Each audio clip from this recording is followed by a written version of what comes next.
todos, aos membros aqui da mesa. A hora já avança, vamos tentar ser breve, mas respondendo à provocação, não sei se nós ainda somos herdeiros, nós ainda estamos no autoritarismo, né? Na verdade, quando um desembargador, ao tomar posse, comunica aos seus pares que não se sentirão mais incomodados em pararem em blitz e se identificarem, pois já acertou com o seu gabinete militar. Né? Na hora em que um conselheiro do Conselho Nacional de Justiça, desembargador no Rio de Janeiro, na Justiça do Trabalho, com seus 65 anos, ou seja, mais 5 de anos de vida útil, ao conversarmos, né, Robert, sobre a violência na sociedade, ele reafirma: pois é, desde que nossas mulheres resolveram trabalhar e não mais cuidar dos nossos filhos, a violência só tem aumentado.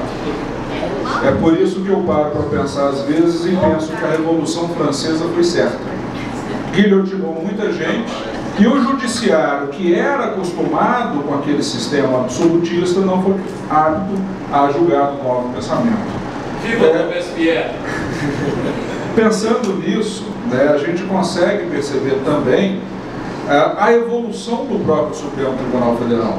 Né? O nosso Supremo vigente, os 11 paladinos da justiça vigentes, em 1988, eles foram educados, eles vivenciaram o regime autoritário. Eles não estavam aptos a pensar no modo democrático. O nosso Supremo hoje já está um pouquinho mais democratizado, não tanto. Né? Nós ainda temos algumas decisões e aí a gente percebe justamente esse mecanismo enferrujado.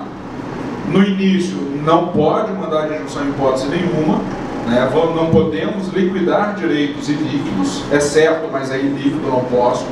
E hoje a gente começa a perceber: não, já tem uma decisão, então vai no que couber. Como é que cabe? Não sei, eu não sei legislar, eu não estou acostumado, e esses são os problemas. A pergunta que o Robert colocou, que contrato que é esse, suspensão de que contrato de trabalho, na greve que nós acompanhamos aqui no Poder Judiciário, segunda instância, né, nós já vimos fazendo um trabalho jurídico dessa greve desde a época de um outro presidente, em que nós havíamos conseguido uma decisão judicial da Corte Superior determinando o direito dos servidores em ter a oferta da compensação. Né? E foi um julgamento constrangedor, né, não para mim, porque o filho do desembargador presidente que determinou o corte do ponto estava presente na sessão, filho de Peixe né? E na sustentação oral eu tive o prazer de dizer que o Poder Judiciário brasileiro só seria o que ele é hoje pela greve dos desembargadores de um dia. Então eu tive que chamar a atenção que os desembargadores fizeram a paralisação de um dia e que agora eles queriam cortar o ponto de um dia dos servidores. E eu questionei: os desembargadores foi cortado? Né? E aí houve aquele constrangimento, teve desembargador que falou: se eu fiz greve, eu me penitencio e peço desculpas à sociedade. Né? É igual o menino que é pego no flagra e se esconde. Né? Outros: não, eu não fiz greve, a minha greve foi diferente, o meu movimento foi diferente de vocês, e aí saíram dessa discussão. E aí a pergunta que realmente o judiciário, a doutrina, o direito em si não resolve o que são os servidores estatutários. Tá? Eu não pergunto quem são, eu pergunto o que são. Porque se é seletista, eu tenho um contrato. Se é o estatutário, eu não tenho contrato. Como que eu vou suspender um contrato que não existe? Né? A relação estatutária é diferente. Então, nesses questionamentos todos que a gente pôde apresentar à nação, e ninguém quis debater, né, saíram sempre por adjacências, né, não se entra no mérito o que é ser servidor estatutário, o que não é, o que é ser ligado a um estatuto ou é ligado a um contrato. Então, nessas questões todas, eu tive a oportunidade de reclamar a ofensa à coisa julgada anterior.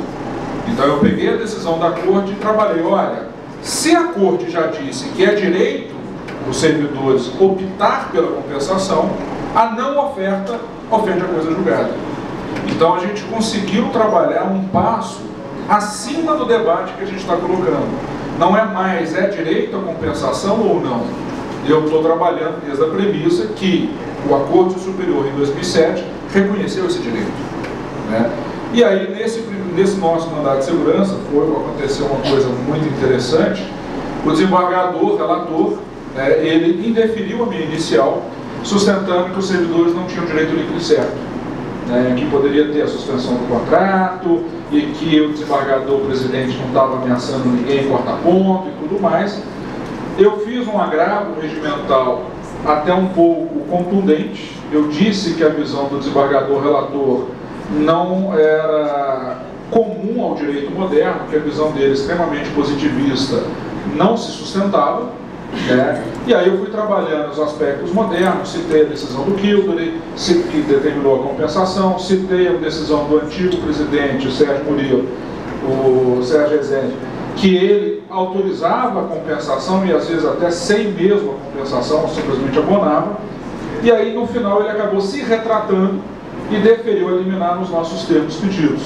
Então aí o pedido era basicamente dois, pagar-se os dias parados até que seja ofertada a compensação, e aí quem não quisesse compensar teria o seu desconto, e o mais importante, que pode até não parecer, é a anotação de falta, não falta. Então todos os pontos dos servidores foram retificados para constar greve, Qual o sentido disso? O servidor não tem prejuízo na carreira, Quando muito, suspende-se aí, não o contrato, mas a relação de trabalho durante aquele período de greve. Então, servidores com promoção vertical, essas questões todas que não podem ter 3 faltas injustificadas, não tiveram falta nenhuma. Essa é a importância, está na cartilha da FENAJUDE, a questão do ponto paralelo, o controle efetivo. Pode até não ser no local de trabalho, mas que seja na porta do tribunal, assine a lista, comprove que esteve ali no dia, na hora, ainda que seja uma manifestação de menor porte. Na questão do Tribunal de Justiça daqui de Minas, essas questões arbitrárias, estava até conversando com um companheiro aqui, eu só vou ler uma pequena frase de uma decisão do uma vitória do sindicato, em que o conselheiro Marcelo Nobre, ele se referindo a uma questão dos servidores, uma relação administração e direitos de servidores, simplesmente ele colocou: também não consta que haja resistência do tribunal em promover os seus servidores, valorizando e os colocando à disposição mais confortável. O que ocorre, salvo o melhor juízo, é dificuldade de gestão pura e simples. Eu, se eu fosse da gestão graúda do tribunal, eu morreria de vergonha depois dessa. O Conselho Nacional de Justiça, querendo ou não, reconheceu a incompetência da Administração Superior do Tribunal de Justiça. Na hora que a gente começa a perceber isso, o não lançamento das faltas, o lançamento aí sim como exercício de direito, esse foi o nosso pedido. Eu não faltei, eu exerci um direito.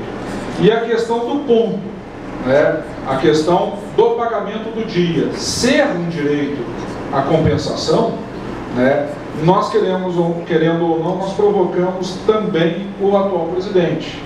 Porque na hora que ele não queria a compensação, ele dizia: isso é discricionariedade minha, aí nós debatemos. Ok, o atraso de 10 mil petições é interesse do senhor ou da população? Não é o do senhor que interessa, mas é da população inteira esse dia posto em prática. Se tem 10 mil petições atrasadas, elas têm que ser postas em dia. Se não há compensação, eu vou continuar exercendo a minha sobrecarga de trabalho normal, entre aspas, e não vou compensar e não vou pôr em dia o trabalho atrasado. E um outro ponto que aí acaba sendo interessante é a tentativa dos tribunais, essa ideia do colégio de presidente, nós já estamos finalizando uma ação em que o Wagner também já está conversando com a FENAJUDE. O nosso Tribunal de Justiça faz um repasse de R$15 mil ano para o colégio de presidentes, uma associação civil dos desembargadores presidentes. O nosso pedido para o CNJ é que determine a suspensão imediata desse repasse, não só do TJ Minas, mas de todo e qualquer outro tribunal. Se eles querem montar um clube, que pague do bolso.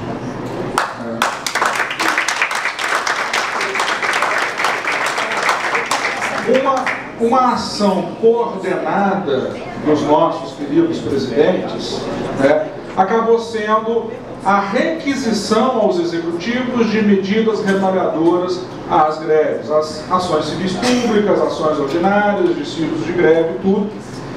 Pena que essa ação nossa se tornou prejudicada, ainda não foi declarada isso com o encerramento da greve do movimento, né?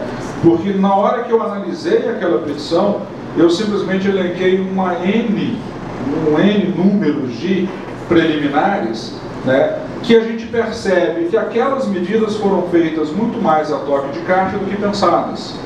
O primeiro ponto que eu aleguei era a incompetência absoluta do desembargador de uma Câmara simples, né? Por quê?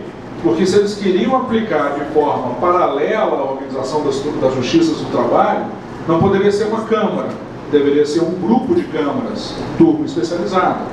E na ausência de pré-fixação de quem é a turma especializada para dissídios, eu estou sustentando que tinha que ser a Corte Superior. Então, em vez de eu ter uma manobra muito mais simples de cair um desembargador e a administração fazer pressão em cima dele, tem que ir para a Corte. E uma liminar na Corte tem que ser referendada por todos. Então, não seria mais uma influência de presidência e um único desembargador. Seria, na verdade, todo o jogo político que existe por trás, que acontece as eleições, quem são os próximos candidatos, quem é a favor ou contra, não o movimento, mas a mudança do poder. Então, se o cenário é político, vamos para uma arena mais política, a Corte. Outro ponto que a gente acaba sustentando lá é a própria incompetência do tribunal para analisar as questões da greve dos servidores do judiciário daquele estado. Nós sabemos que a gente tem um problema aí do federativo, né, da organização, mas o que nós sustentamos seria a suspeição de todos os desembargadores. Olha, a greve do servidor do Poder Judiciário, ok, você não pode, o senhor é suspeito. Né? Tentando transferir o cenário político para uma instância superior, fugindo dessa nossa. E aí o que a gente tem trabalhado, e aí já na questão do horário, né, a gente tem trabalhado fundamentações nessas petições de greve, nesses acordos todos, principalmente na dignidade, nessas questões da democracia, nessas arbitrariedades que são praticadas, visando que, talvez, uma Corte Interamericana de Direitos. Nós sabemos que nós precisamos esgotar primeiro as instâncias nacionais, né? Mas a fundamentação já é provocada para fora do país.